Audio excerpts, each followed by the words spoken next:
कोहबर लिखे चलली सीता के सहेलिया हो, हाथे ले कलम दवात, हाथे ले कलम दवात।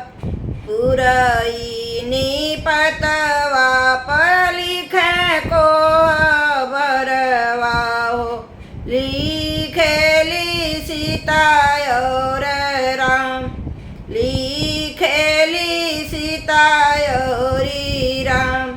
ताई कोहबर सुतेली जनक दुलारी हो, आचरा धइल श्री राम, आचरा धइल श्री राम। घुसुकी सूत जनक जी के धेरिया हो, तुहरे दहिया गरमी बहुत, तुहरे दहिया गरमी बहुत।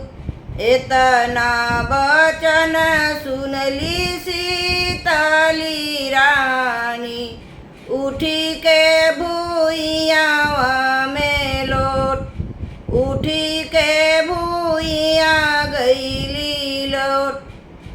अंगना बहार तचरिया लौड़िया हो, सरहजिया गे खबर जनाओ, सरहजिया गे खबर जनाओ। अइलू सरहजिया त बड़ा निक कैली हो, देखिले हुस जनक दुलारी का चरित्र, देखिले हुस जनक दुलारी के चरित्र।